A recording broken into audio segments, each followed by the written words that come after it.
So hello dear students, welcome to the session of ICT Virtual Classroom।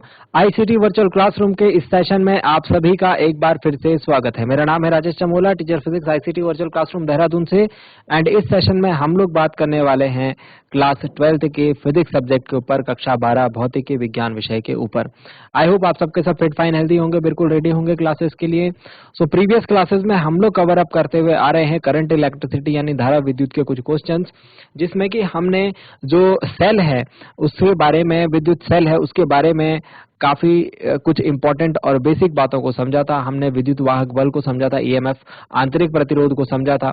ठीक है, आज की क्लास में हम क्या बात करेंगे? आज की क्लास में जो विद्युत वाहक बल, जो सेल है हम जिसे कहते हैं, सेल और इंटरनल वोल्टेज यानी कि आंतरिक जो प्रतिरोध है, टर्मिनल वोल्टेज जो है वो, और ईएमएफ में क्या अंतर होता है, विभवांतर जो है किस प्रकार से संबंधित है, जो आंतरिक प्रतिरोध है, इंटरनल रेजिस्टेंस, वो क्या काम करता है, ये सारी चीजों को हमने कवर अप किया है अपनी प्रीवियस क्लास में। आज की क्लास में हम देखेंगे सेलों का संयोजन। जिस प्रकार से आपने देखा होगा प्रतिरोधों को यानी रेजिस्टेंस को आपने सीरीज और पैरेलल में कॉम्बिनेशन देखा होगा, कैपेसिटर्स को देखा होगा, संधारित्रों का आपने समांतर क्रम और श्रेणी क्रम संयोजन देखा होगा। इसी प्रकार से आज हम सेलों का संयोजन देखेंगे, यानी कि एक सर्किट में, एक परिपथ में एक से अधिक सेल अगर लगे होंगे तो वो हमको समझना है कि किस किस प्रकार से वो लग सकते हैं और उनको सॉल्व किस तरीके से करना है। तो चलिए चलते हैं आज की क्लास में और चलते हैं स्मार्ट बोर्ड की स्क्रीन पर और देखते हैं आज की क्लास से रिलेटेड इंपॉर्टेंट एंड इंटरेस्टिंग बातों को। तो डियर स्टूडेंट्स, आज के टॉपिक की हेडिंग डालेंगे, सबसे पहले पुटअप करेंगे। लास्ट क्लास में हमने जो बात करी है वो हमने यहाँ तक बात करी थी, है ना। हमने ये रिलेशन देखा था, टर्मिनल वोल्टेज, ईएमएफ, करंट और आंतरिक प्रतिरोध में क्या संबंध है, हमने ये प्रीवियस क्लास में बात करी थी। यहाँ तक आपको आई होप समझ में आ गया होगा। अब हमें बात करनी है आज की क्लास में।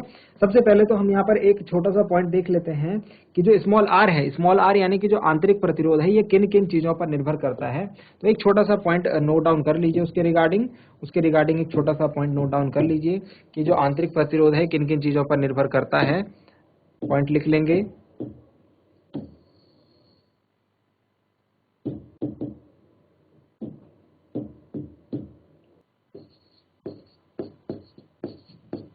आंतरिक प्रतिरोध,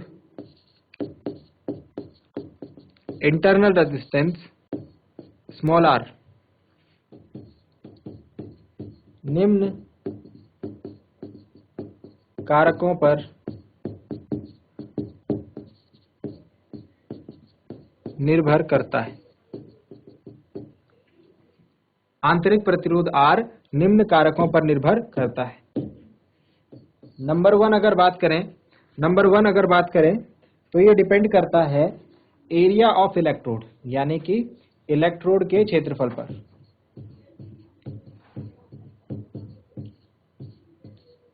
इलेक्ट्रोड के क्षेत्रफल पर अगर इलेक्ट्रोड का क्षेत्रफल ज्यादा होगा तो आंतरिक प्रतिरोध जो होगा वो कम हो जाएगा, है ना। हमने याद कीजिए वहां पर आर जो है वो एल और ए पर डिपेंड कर रहा था ना, ठीक है। उसी तरीके से यहाँ पर भी जो आंतरिक प्रतिरोध है ये डिपेंड करेगा किस किस पर, ये डिपेंड करेगा एरिया पर, एरिया ऑफ इलेक्ट्रोड, ठीक है। तो अगर इलेक्ट्रोड का क्षेत्रफल अगर बढ़ेगा तो उसका आंतरिक प्रतिरोध जो होगा, सेल का आंतरिक प्रतिरोध जो होगा वो घटेगा, वो कम हो जाएगा। नेक्स्ट अगर सेकंड बात करें, दूसरे पॉइंट में बात करें, इलेक्ट्रोड के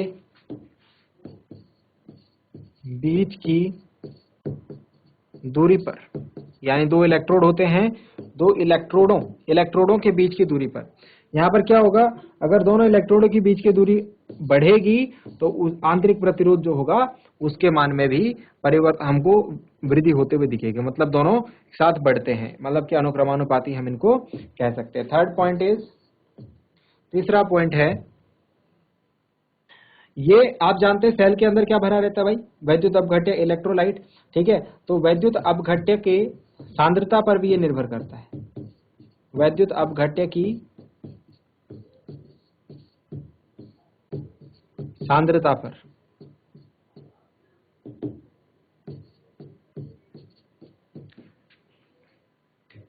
कंसंट्रेशन बढ़ेगा तो प्रतिरोध, आंतरिक प्रतिरोध भी बढ़ेगा, ठीक है। अगर वैद्युत अपघट्य की सांद्रता बढ़ेगी तो आंतरिक प्रतिरोध में भी क्या होगी, वृद्धि होगी। और लास्ट है तापमान पर, अगर तापमान बढ़ेगा, ठीक है, टेम्परेचर बढ़ेगा, तो हमको देखने को मिलेगा कि जो आंतरिक प्रतिरोध है वो कम हो जाएगा। तो इस तरीके से जो कारक हैं जिन पर आंतरिक प्रतिरोध R निर्भर करता है, ये आपको पता होने चाहिए, क्योंकि आगे क्लास में अगर हम बात करेंगे, आगे हम अगर समझेंगे इन चीजों को, तो वहां पर हमें ये काम आएंगी।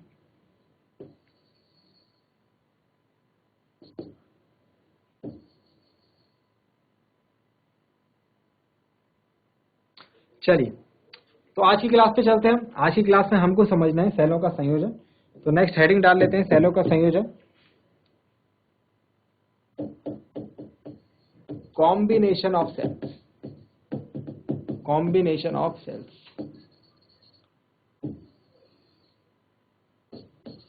यानी कि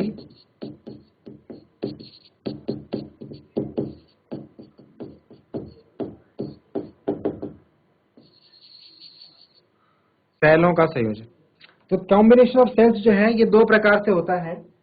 कॉम्बिनेशन ऑफ सेल्स जो है ये दो प्रकार से होता है, ठीक उसी प्रकार से जैसे आपने प्रतिरोधकों का संयोजन देखा होगा और संधारित्रों का संयोजन देखा होगा, है ना।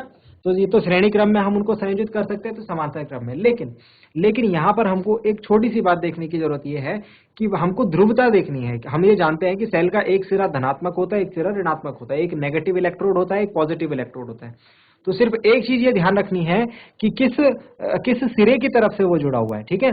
तो अभी उसको ध्यान में रखते हुए मैं आपको कुछ बातें बताऊंगा, वो आपको नोट डाउन करनी है, वो आपको नोट डाउन करनी है, बस उससे बाहर आपको ज्यादा सोचना नहीं है। चलिए, तो कॉम्बिनेशन ऑफ सेल्स जो है ये दो तरीके से हो सकता है। नंबर वन,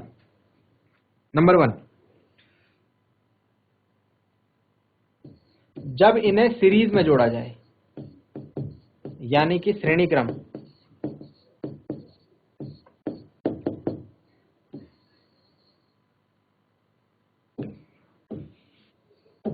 यानी कि श्रेणी क्रम, ठीक है, जब इन्हें सीरीज में जोड़ा जाए। अब सीरीज में दो प्रकार से जोड़े जा सकते हैं, ठीक है, ध्यान रखना, सीरीज में दो प्रकार से जोड़े जा सकते हैं।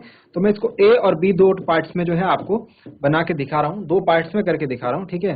ध्यान से देखना, ध्यान से समझना, पहले चीजें समझनी पड़ती है फिजिक्स में, पहले चीजें आपको क्या करनी पड़ती हैं, समझनी पड़ती हैं, उसके बाद आपको जो है आप अपना दिमाग लगाने उसमें लायक हो जाते हैं, ठीक है। तो पहले आप अपना दिमाग अगर उसमें लगाएंगे तो आप कुछ ना कुछ गलती जरूर कर देंगे, है ना, कुछ चीजें आप स्किप कर देंगे। पहले आप चीजों को अच्छे तरीके से समझिए, फिर जब आपके पास न्यूमेरिकल आते हैं, आपको बहुत सारे मौके मिलेंगे अपना दिमाग अप्लाई करने के, तो वहां पर आपको जो है पूरी अपनी क्षमता का प्रयोग जो है करना है, ठीक है। तो पहले मैं आपको कुछ इंपॉर्टेंट बातें बता रहा हूं, ठीक है, उनको आप ध्यान दीजिए, उनको आप ध्यान दीजिए। देखो, दो तरीके से हम क्या कर सकते हैं, सेल को लगा सकते हैं। देखो कैसे कैसे कैसे लगा सकते हैं, देखना, ध्यान देना।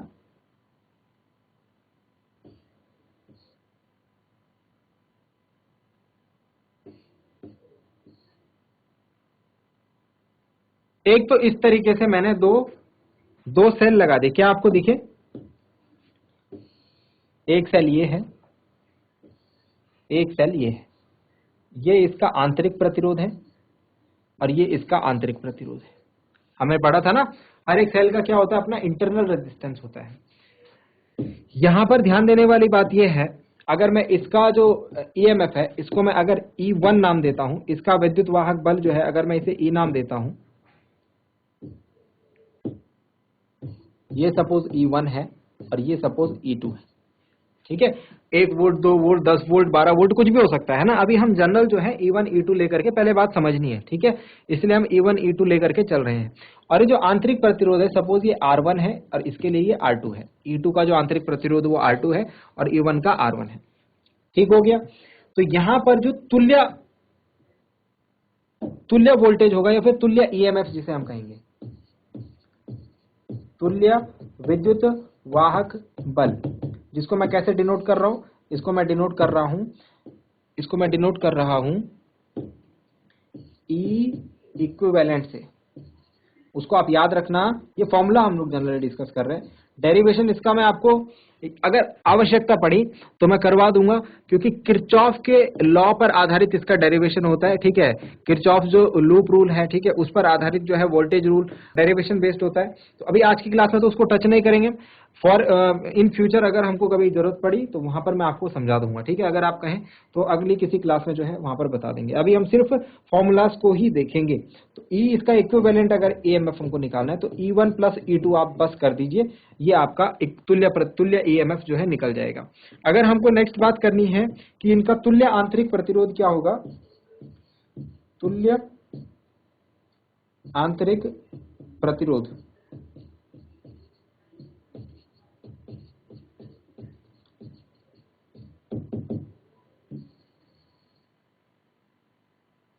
तो इसका जो तुल्य आंतरिक प्रतिरोध होगा उसे हम R इक्विवेलेंट से डिनोट करेंगे, is equal to R1 plus R2 होगा, is equal to R1 plus R2 होगा। बात समझ में आ गई। अब इसका इक्विवेलेंट सर्किट कैसे बनेगा, इसका तुल्य परिपथ कैसे बनेगा। तुल्य परिपथ में क्या करते हैं, हम एक सर्किट बनाते हैं, मतलब दोनों की जगह एक हमारे पास एक ही सेल लगा रहेगा। देखो कैसे, ऐसे ऐसे ऐसे, और उसका एक क्या होगा, आंतरिक प्रतिरोध। मतलब इन दोनों को मिला करके ऐसा बना देना ऊपर का, जो आपका जो इक्विवेलेंट जो भी ईएमएफ आएगा वो ये रहेगा ई इक्विवेलेंट, और यहां पर आप क्या लिखेंगे, आर इक्विवेलेंट। ये रहेगा इसका तुल्य जो सर्किट होगा वो ये रहेगा। इसको मिला करके हमको फाइंड आउट करके ऐसा बनाना है। समझ में आ रही है बात। आगे हम लोग क्वेश्चन करेंगे, ठीक है, वहां पर मैं आपको समझाऊंगा। एक तो इस तरीके से बात ये हो सकती है, एक तो श्रेणी क्रम में ऐसे जुड़ जाए, ठीक है। कैसे जुड़ रखे हैं ये देखो, जरा ध्यान से देखो। यहां पर कुछ अलग क्या हो रहा है, यहां पर देखो ये धन सिरा होता है और ये ऋण सिरा होता है। ऐसे इसका धन सिरा है और इसका ऋण सिरा है। तो इसमें देखो ये इसका ऋण सिरा जो है किससे जुड़ा है, अगले वाले सेल के धन सिरे से। तो कैसे जुड़ा है, ये ऋण से धन जुड़ा है, ऋण से धन जुड़ा है। मतलब पहले वाले का जो ऋण इलेक्ट्रोड है वो दूसरे वाले के धन इलेक्ट्रोड से जुड़ा है। पहला तो सीरीज कॉम्बिनेशन ये वाला हो गया। दूसरा सीरीज कॉम्बिनेशन क्या हो गया, अब इसे भी देख ले ध्यान से, इसे भी थोड़ा ध्यान से देख लें। दूसरा सीरीज कॉम्बिनेशन कुछ इस प्रकार से हो जाएगा।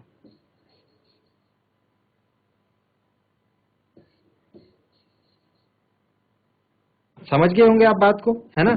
यहां पर क्या हो रहा है, यहां पर आप देख पा रहे हैं कि जो कॉम्बिनेशन है वो कुछ इस प्रकार से हो रहा है। देखो ये रहा सेल, ये रहा उसका आंतरिक प्रतिरोध, ये रहा दूसरा सेल, ये रहा इसका आंतरिक प्रतिरोध, ठीक है।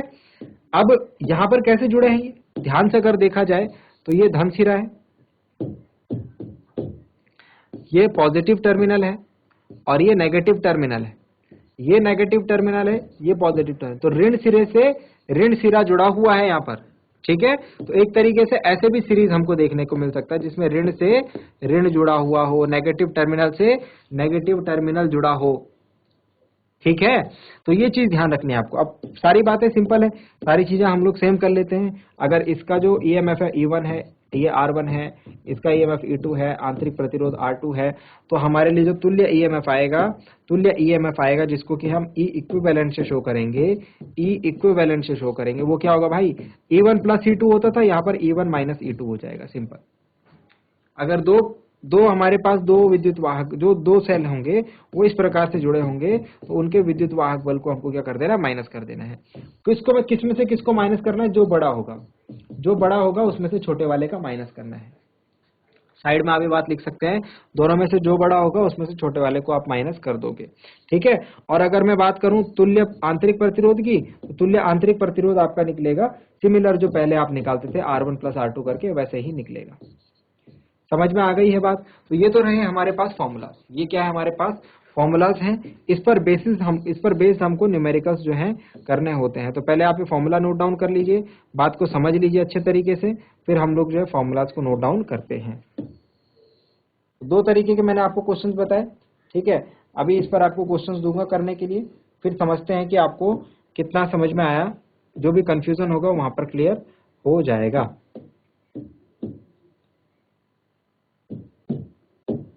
ये चारों फॉर्मूलाज जो है आप नोट डाउन कर लीजिए। दो कंडीशन हो सकती है, दोनों कंडीशंस को आप नोट डाउन कर लीजिए। अभी सिर्फ श्रेणी क्रम संयोजन बताया है, पार्श्व क्रम यानी समांतर क्रम संयोजन आपको फिर बता दिया जाएगा। पहले इसको अच्छे तरीके से समझिए। चलिए समझ गए। चलिए एक क्वेश्चन लेते हैं, एक क्वेश्चन लेते हैं।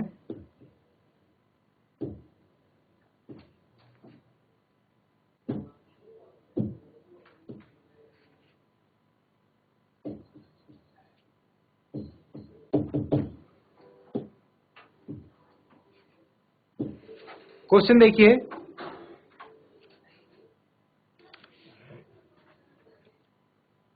आपको तुल्य ईएमएफ और तुल्य आंतरिक प्रतिरोध निकालना है। ठीक है, क्वेश्चन सिंपल है, मैं सर्किट बना के दे रहा हूं आपको।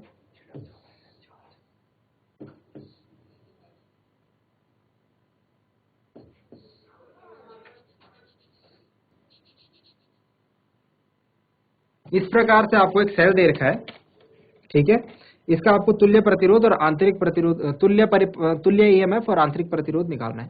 पहले सिर्फ ये दो सेल हम लेते हैं, इनके लिए ही बात करते हैं। सपोज इसका ईएमएफ हमको दे रखा है 6 वोल्ट, ये सेल जो है 3 वोल्ट का है, इस सेल का आंतरिक प्रतिरोध 1 ओम है और इस वाले सेल का आंतरिक प्रतिरोध भी इसका 2 ओम है। ठीक है, तो हमको क्या निकालना है भाई, हमको तुल्य परिपथ इसका बनाना है। चलिए सबसे पहले बात करते हैं तुल्य ईएमएफ, इक्विवेलेंट ईएमएफ, EQ। क्या बोला था कि दोनों को देखना है। देखो ये ऋण सिरा है, ये धन सिरा है, ये धन सिरा है, ये ऋण सिरा है। कैसे जुड़ा है, ऋण से धन। कौन सा फॉर्मूला लगाएंगे, E1 प्लस E2 वाला। कौन सा फॉर्मूला लगाएंगे, E1 प्लस E2 वाला, ये वाला है ना, ऋण से धन के लिए ये वाला फॉर्मूला लगाएंगे। चलो लगा दो, E1 प्लस E2। E1 क्या है भाई, 6 वोल्ट, E2 क्या है, 3 वोल्ट। तो E equivalent is equal to 6 plus 3 that is 9 volt. यानी कि जो तुल्य ईएमएफ आएगा वो आएगा 9 वोल्ट का। तुल्य ईएमएफ आएगा वो आएगा 9 वोल्ट का। चलिए एंड नेक्स्ट हमको क्या निकालना है, इसका तुल्य आंतरिक प्रतिरोध। तुल्य आंतरिक प्रतिरोध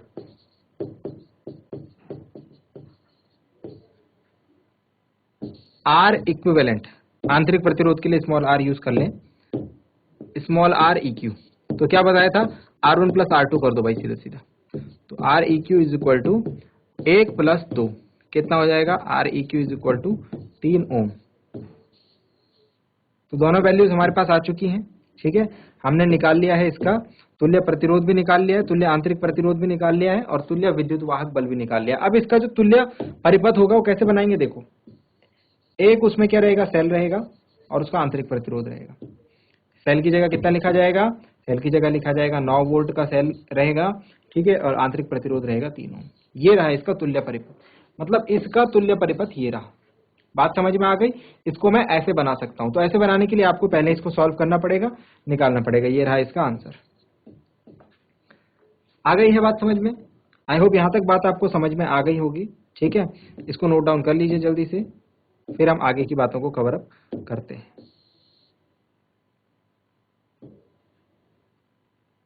चलिए अब जो है सेम क्वेश्चन रख रहा हूं, बस मैं एक चीज और ऐड कर दे रहा हूं, जरा ध्यान से समझना आप बात को। सेम क्वेश्चन रख रहा हूं, बस इसमें एक चीज और ऐड कर दे रहा हूं।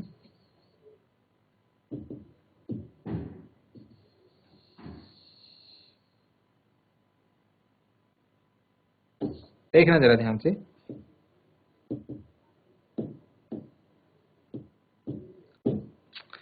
यहां पर इसके साथ साथ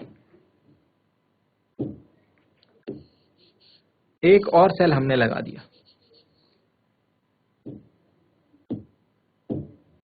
जिसका ईएमएफ 3 वोल्ट है और आंतरिक प्रतिरोध 1 ओम है। अब आप इसका तुल्य ईएमएफ निकालिए। अब आप क्या करिए, इनका तुल्य ईएमएफ निकालिए। चलिए अब समझने की कोशिश करते हैं यहां पर हम लोग क्या थोड़ा सा कॉन्सेप्ट को जो है अप्लाई करेंगे। देखो इसका ये ऋण सिरा होगा, ये धन सिरा होगा, है ना। इसका ऋण तो इसके धन के साथ जुड़ा है, मतलब यहाँ पर तो क्या कर देंगे E1 प्लस E2, है ना। और इसका ऋण इसके ऋण के साथ जुड़ा है, मतलब यहाँ पर इसमें E1 माइनस E2 करेंगे, मतलब कि इन दोनों को जोड़ करके जो आएगा उसमें से इसको माइनस करना है। आया समझ में, ये कॉन्सेप्ट समझ में आया। आर का नहीं होता कोई फर्क, ठीक है। जो हमारे पास प्रतिरोध, आंतरिक प्रतिरोध है, उनसे ज्यादा फर्क हमको नहीं पड़ने वाला। ठीक है, उनको हमको सीधा ऐड कर देना। देखो R इज इक्वल टू दोनों जगह क्या है भाई, R इज इक्वल टू दोनों जगह है R1 प्लस R2। देखो R1 plus R2, R1 plus R2 मतलब आंतरिक प्रतिरोधों को तो सीधा जोड़ दो। बस जो ये हमारे पास सेल लगे हैं ना, इनका ध्यान दो जरा सा। चलिए सॉल्व करते हैं। तुल्य ईएमएफ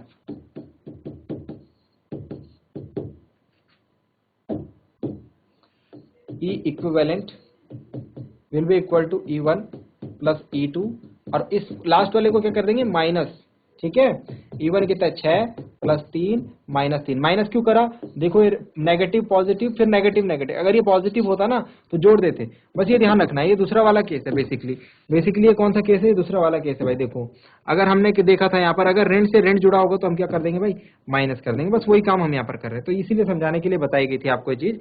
जब आपको एक बार समझ में आ जाता है तो फिर कोई दिक्कत नहीं रहती। तो इक्विवेलेंट जो हमारे पास ईएमएफ आ रहा है वो निकल के आ रहा है 6 वोल्ट का। इक्विवेलेंट जो ईएमएफ निकल के आ रहा है वो आ रहा है 6 वोल्ट का। समझ में आ गया, समझ में आया नहीं आया? ठीक है, तो ये रहा हमारे पास तुल्य ईएमएफ, इक्विवेलेंट ईएमएफ। अब हमको नेक्स्ट निकालना है इक्विवेलेंट रेजिस्टेंस, तुल्य आंतरिक प्रतिरोध, तुल्य आंतरिक प्रतिरोध शॉर्ट में लिख रहा हूं। ठीक है, स्मॉल आर निकालना है हमको। अब चलिए small R is equal to क्या बताया था, small R equivalent is equal to R1 plus R2 plus R3। इनको तो आप सीधा सीधा ऐड कर दीजिए। ठीक है, तो R equivalent is equal to क्या होगा हमारे पास 1 प्लस 2 प्लस 1 मतलब कितना आ जाएगा भाई, तुल्य आंतरिक प्रतिरोध आ जाएगा R equivalent is equal to 3 और 1 4 ओम।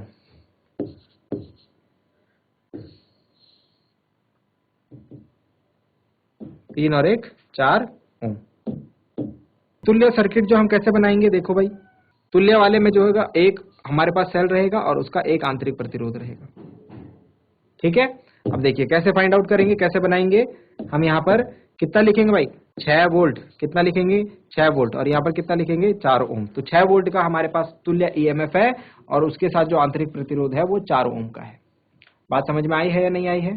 ठीक है, इतनी बातें समझ में आ गई हैं आपको। तो इस तरीके से हम लोग जो है सर्किट को बना सकते हैं। ठीक हो गया। चलिए यहाँ पर आपको एक दो बातें और ध्यान रखनी है। आपके दिमाग में कुछ क्वेश्चंस आ रहे होंगे, आप ये बोल रहे होंगे कि सर ये जो हमारे पास हमने इस सर्किट को ये तो ऐसे लगा था नेगेटिव पॉजिटिव, ठीक है नेगेटिव पॉजिटिव, और ये जुड़ा था पॉजिटिव नेगेटिव, ये उल्टा जुड़ा हुआ था ये वाला सेल। आपने जो तुल्य परिपथ बनाया उसमें आपने पॉजिटिव और नेगेटिव को इस प्रकार से जोड़ा है, मतलब इन दोनों के तरीके से जोड़ा है, इसके तरीके से नहीं जोड़ा है। ऐसा क्यों है ना, मतलब इन शॉर्ट अगर मैं कहना चाहूं तो आप ये कह सकते हैं मुझसे कि सर आपने इसको ऐसे क्यों नहीं जोड़ा, आपने इसको ऐसे क्यों नहीं जोड़ा। देखो कैसे,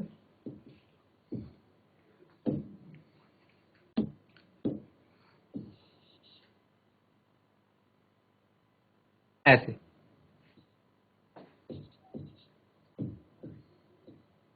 देखो ऐसे भी जोड़ सकते थे इसे, बट ऐसे आपको जोड़ते वक्त क्या ध्यान देना है कि डोमिनेंस देखना आपको। देखो इन दोनों को जोड़ करके कितना आ रहा था भाई 9 वोल्ट आ रहा था, है ना। 6 वोल्ट और 3 वोल्ट को जोड़ करके कितना आ रहा था 9 वोल्ट। इससे क्या है ज्यादा है, इससे क्या है ज्यादा है। तो दैट मीन्स कि डोमिनेटिंग कौन सा वाला सर्किट रहेगा, इधर वाला सर्किट। मतलब कि ये वाला जो पार्ट है, ये वाला पार्ट हम इसको ऐसे नहीं बनाएंगे, हम इसको बनाएंगे पहले वाले जो दो हमारे पास ईएमएफ लगे हैं उनके अकॉर्डिंग, पहले वाले हमारे जो दो सेल लगे हैं उनके हिसाब से। तो ये था हमारे पास कौन सा, ये था हमारे पास श्रेणी क्रम संयोजन। ठीक है, इसके बाद हम समझेंगे समांतर क्रम संयोजन। तो समांतर क्रम संयोजन में वेरी सिंपल है कि हम लोग क्या बात करेंगे, हम लोग बात करेंगे किस प्रकार से जो सेल है उनको जोड़ा जाए पैरेलल में। ठीक है, तो नेक्स्ट हेडिंग डाल दीजिए पैरेलल कॉम्बिनेशन।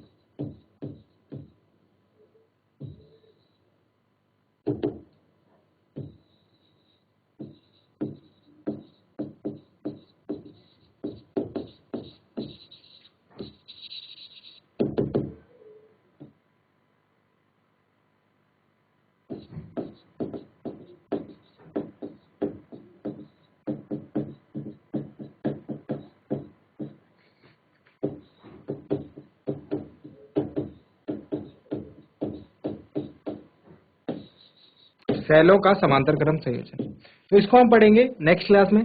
यहाँ तक हमने बात करी है सेलों के श्रेणी क्रम संयोजन के ऊपर। आई होप यहाँ तक की बातें आप आई होंगी। सो आई होप डियर स्टूडेंट्स, आपको जो बातें बताई गई हैं वो समझ में आई होंगी, आपको इंटरेस्टिंग लगी होंगी, आपने नोट डाउन किया होगा। इंपॉर्टेंट बातें थी, आपके एग्जाम में कई बार इस प्रकार के छोटे न्यूमेरिकल्स पूछ लिए जाते हैं, इसीलिए इनको घर से एक बार रिवाइज जरूर करें। मैं उम्मीद करता हूँ आज की क्लास आपको पसंद आई होगी, आपको कुछ नया सीखने को जरूर मिला होगा। अगली क्लास में मिलते हैं ऐसे ही किसी इंपॉर्टेंट और इंटरेस्टिंग टॉपिक के साथ। क्लास से जुड़ने के लिए आप सभी का बहुत बहुत धन्यवाद। Thank you very much and have a nice day.